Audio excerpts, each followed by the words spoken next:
ದಿನದಿಂದ ದಿನಕ್ಕೆ ಅತ್ಯಂತ ಕೆಟ್ಟದಾಗುತ್ತಿದ್ದ ನಮ್ಮ ವ್ಯವಸ್ಥೆ ಈಗ ನೀಚ ನಿರ್ಲಜ್ಜವಾಗುತ್ತಾ ಸಾಗಿದೆ. ಮೇ 7, 2026 ಮಧ್ಯಾಹ್ನ 2 ಗಂಟೆ ಬಿಹಾರದ ಸಹರ್ಸಾ ಜಿಲ್ಲೆಯಲ್ಲಿ ಮಿಡಲ್ ಸ್ಕೂಲ್ ಬಲುಹಾದಲ್ಲಿ ತಮ್ಮ ಕಣ್ಣುಗಳಲ್ಲಿ ಸಾವಿರಾರು ಕನಸುಗಳನ್ನು ಹೊತ್ತು ಬಡತನದ ನಡುವೆಯೂ ಅಕ್ಷರ ಕಲಿಯೋದಕ್ಕೆ ಶಾಲೆಗೆ ಬಂದಿದ್ದ ಮಕ್ಕಳಿಗೆ ಹಸಿವು ನೀಗಿಸೋದಕ್ಕೆ ಇದ್ದ ಏಕೈಕ ಆಸರೆ ಅದು ಮಧ್ಯಾಹ್ನದ ಬಿಸಿಯೂಟ.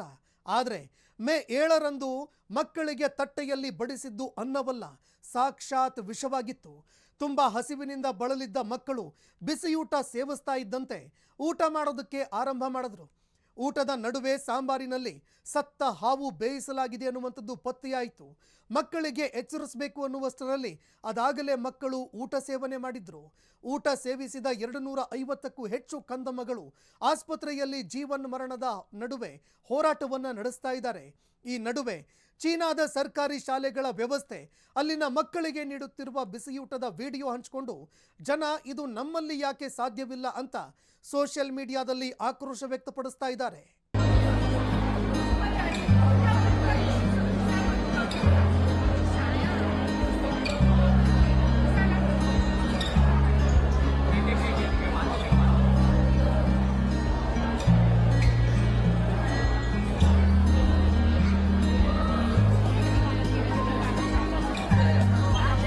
ಭಾರತೀಯರಾದ ನಾವು ಇವತ್ತು ಆಂತರಿಕ ಕಚ್ಚಾಟಕ್ಕೆ ಇಳಿದಿದ್ದೀವಿ. ಜಾತಿ, ಧರ್ಮ, ಇತಿಹಾಸದ ಬೆನ್ನು ಬಿದ್ದು ಹಿಂದಕ್ಕೆ ಸಾಗ್ತಾ ಇದ್ರೆ ಚೀನಾ ತನ್ನ ಭವಿಷ್ಯದಲ್ಲಿ ಬದುಕ್ತಾ ಇದೆ. ಭಾರತ ತನ್ನ ಇತಿಹಾಸದ ಅನಾದಿ ಕಾಲದಲ್ಲಿ ಕಳೆದು ಹೋಗಿದ್ರೆ ಪ್ರಗತಿಯ ಮಾರ್ಗವೇ ಸಿಗದೆ ಪರದಾಡ್ತಾ ಇದೆ. ಅದಕ್ಕೆ ಕಾರಣ ಏನಂದ್ರೆ ನಮ್ಮಲ್ಲಿ ಇರುವಂತಹ ವ್ಯವಸ್ಥೆ, ಊರಿನ ಹೆಸರನ್ನ ಬದಲಾವಣೆ ಮಾಡುವ ಬಗ್ಗೆ ನಡೆಯುವಂತಹ ಒಂದು ರಾಜಕಾರಣ, ಶಾಲೆ ಶಿಕ್ಷಣದ ಬಗ್ಗೆ ನಡೀತಾ ಇಲ್ಲ. ಭಾರತದ ಭವಿಷ್ಯದ ಚಿಂತನೆ ಬಗ್ಗೆ ನಡೀತಾ ಇಲ್ಲ. ಚೀನಾ ತನ್ನ ಮಕ್ಕಳ ಉಜ್ವಲ ಭವಿಷ್ಯಕ್ಕೆ ಶಿಕ್ಷಣಕ್ಕೆ ಪ್ರತಿ ವರ್ಷ $906 ಬಿಲಿಯನ್ ಖರ್ಚು ಮಾಡ್ತಾ ಇದ್ರೆ ಭಾರತ $12 ಬಿಲಿಯನ್ ಮಾತ್ರ ಶಿಕ್ಷಣಕ್ಕಾಗಿ ಖರ್ಚು ಮಾಡ್ತಾ ಇದೆ.